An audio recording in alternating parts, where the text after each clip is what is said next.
Welcome to Chanakya classes. मैं हूं मुकुल दीक्षित और आज के इस वीडियो में हम मैथ का इम्पोर्टेंट टॉपिक औसत कवर करेंगे, जिसके साथ हम औसत के पूरे कॉन्सेप्ट समझेंगे और कोशिश करेंगे हर एक प्रकार के एक एक दो दो सवाल लगाने की। ठीक है, तो देखें औसत होता क्या है। अगर हम बेसिकली बोलें कुछ संख्याएं दी हुई हैं और उनका हमें औसत चाहिए, तो हम क्या बोलेंगे कि औसत जो है भाई औसत होता है, औसत बराबर संख्याओं का योग होगा और बटा कुल संख्याएं, ये औसत होता है।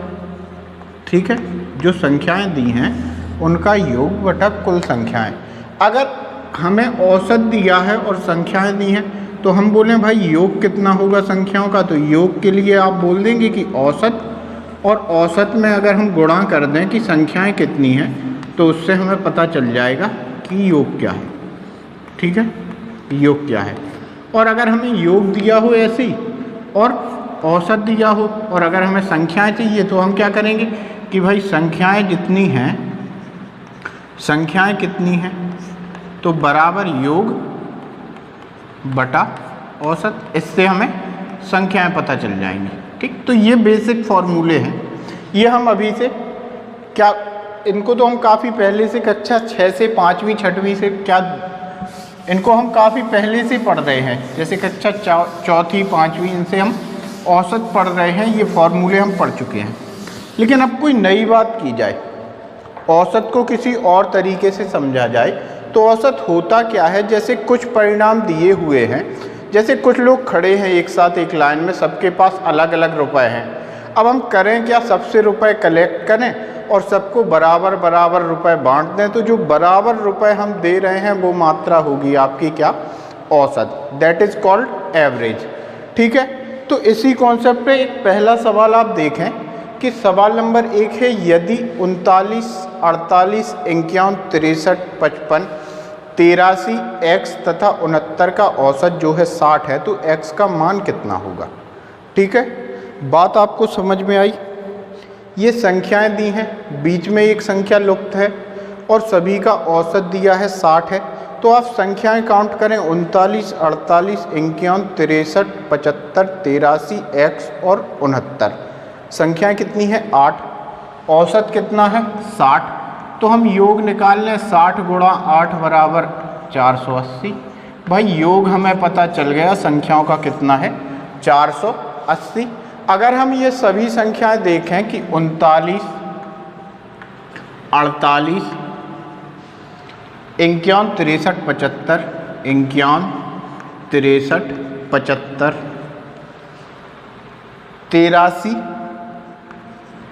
और 69, मैं बोलूँ इन सबको जोड़ो तो 9 और 8 17, 1 18, 3 21, 5 26, 3 29 और 9 38, 8 हासिल 3, 3 3 6 4 10 5 15 6 21, 21 7 28, 8 36 और 6 42, यानी 428।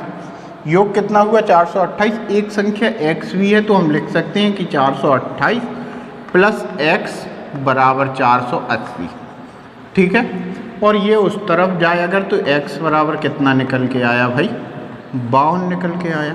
तो ये जो आपकी संख्या लुप्त थी वो कितनी आ गई, 52 यानी 52। तो एक तो ये कॉन्सेप्ट हो गया हमारे पास।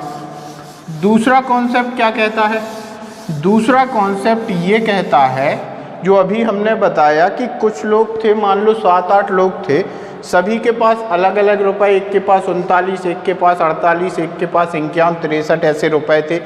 और कोई एक व्यक्ति के पास x रुपए, यानी उसके पास रुपए कितने थे पता नहीं, हमने सबसे रुपए इकट्ठे किए और सबको 60-60 रुपए दे दिए।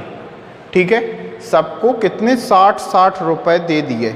तो अगर हम देखें कि मान लो अगर इसको 60 दिए तो इसको हमने कितने का फ़ायदा दिया, कितने का फ़ायदा दिया इसको, तो हम लिख सकते हैं कि प्लस 21, भैया को 21 रुपए का फ़ायदा हुआ। ठीक है, इसको देखें तो प्लस 12, यानी इनको 12 रुपए का फ़ायदा हुआ। यहाँ पे भाई 9 रुपए का फ़ायदा हुआ है, यहाँ पे 3 रुपए का नुकसान हुआ इनको, यहाँ पे इनको 15 रुपए का नुकसान हुआ, यहाँ पे इनको 23 रुपए का नुकसान हुआ और यहाँ पे इनको कितने रुपए का नुकसान हुआ, 9 रुपए का नुकसान हुआ। ठीक है, -9।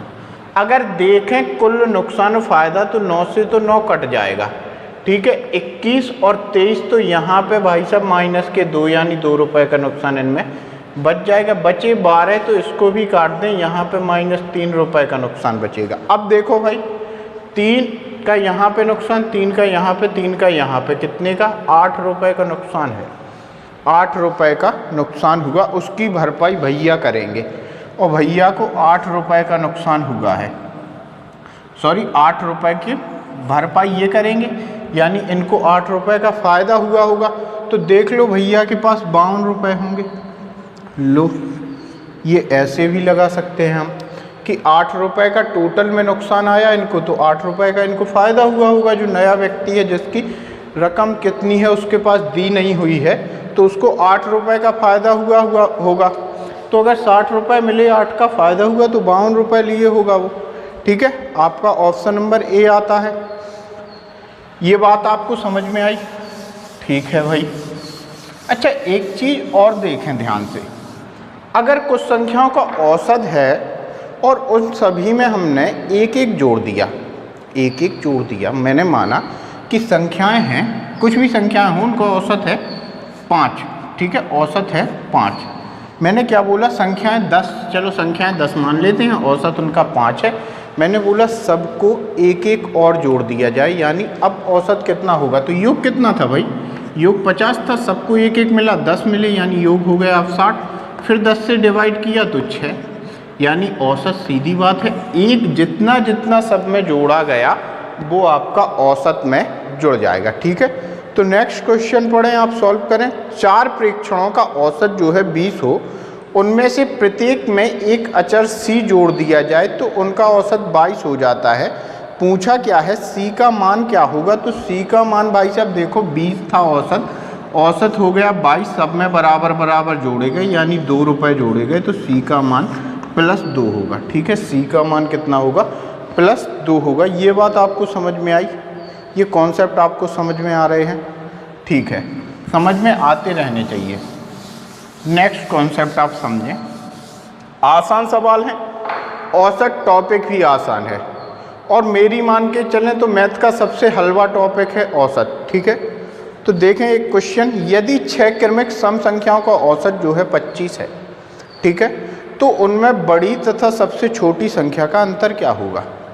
ये आपको क्वेश्चन गिवन है कि 6 क्रमिक सम संख्याओं का औसत। एक बात याद रखें कि अगर हम सम संख्याएं दी हुई हैं और उनकी वैल्यू ही सम ही है, जैसे 6 क्रमिक सम संख्याओं का औसत, और बीच में विषम संख्या है, तो बस अपना औसत निकल आया, उन्होंने जो भी संख्या बोली हमसे, पहले आपको हम कॉन्सेप्ट से लगा के दिखा रहे, ठीक है। 6 क्रमिक सम संख्याओं का औसत जो है 25 है, उनमें सबसे बड़ी तथा सबसे छोटी संख्या का अंतर कितना होगा, ठीक है।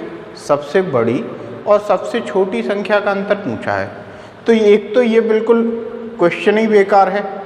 देखो अगर 2, 4, 6, 8, 10 और 12 ये हैं आपकी कितनी 6 क्रमिक सम संख्याएं।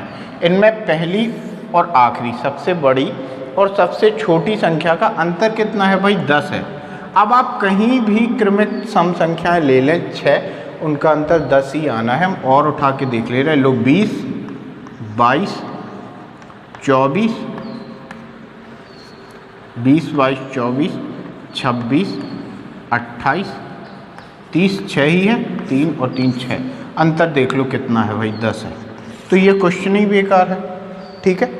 हाँ लेकिन अगर अपन से संख्याएं पूछी जाएं तो क्वेश्चन बनता है, तो क्वेश्चन बनता है अगर हमसे संख्याएं पूछी जाएं कि संख्याएं क्या होंगी, तो क्वेश्चन बनता है। देखें संख्याएं क्या होगी, हमसे बोला 6 क्रमिक सम संख्या, हम कोई एक संख्या मान लें x, ठीक है। एक तो तरीका यह है x, फिर x + 2, x + 4, x + 8 तक ऐसे जाएं, ठीक है।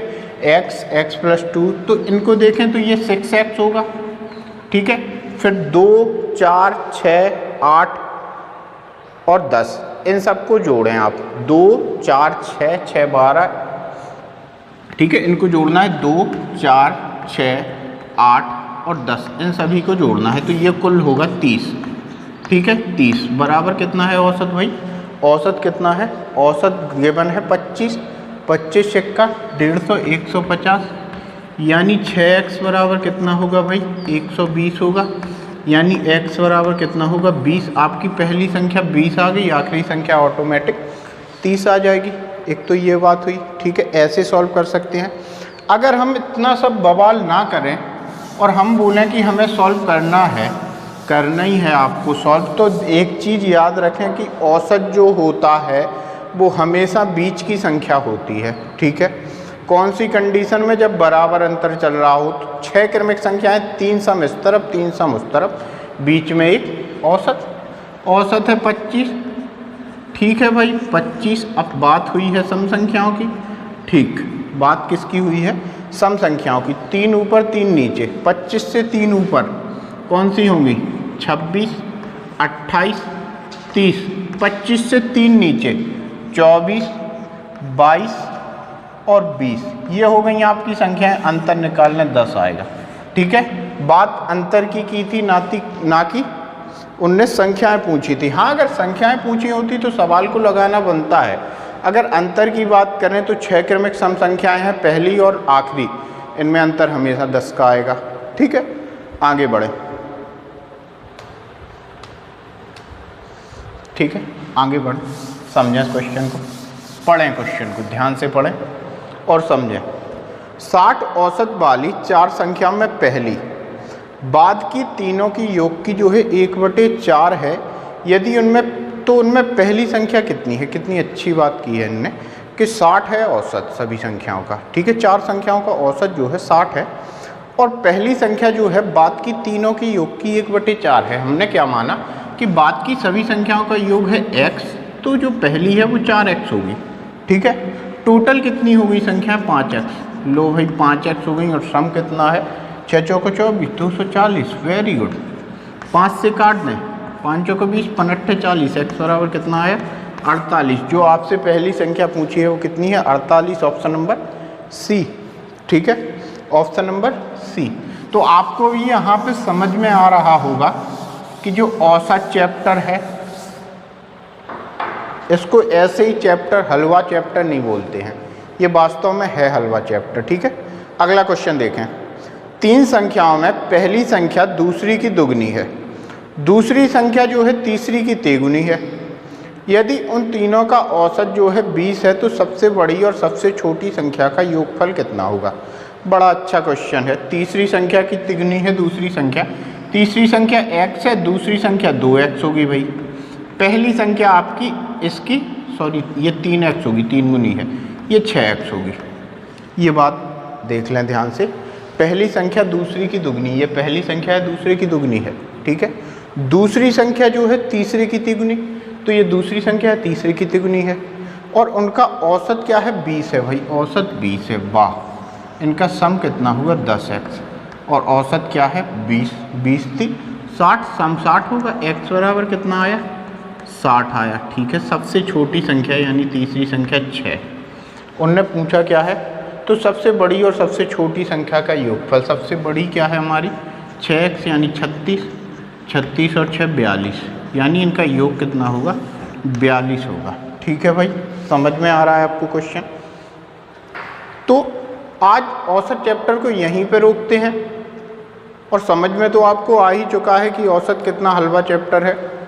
इसको अब अगली क्लास में और टाइप के जो क्वेश्चन बनते हैं, जो अच्छे क्वेश्चन बनते हैं वो क्वेश्चन कवर करेंगे। जो टाइप के क्वेश्चन बनते हैं जिनमें हम ट्रिक या ओरली सॉल्व कर सकते हैं वो भी देखेंगे, ठीक है। वीडियो पसंद आई हो तो लाइक करें, कमेंट करें, चैनल को सब्सक्राइब करें। Thank you.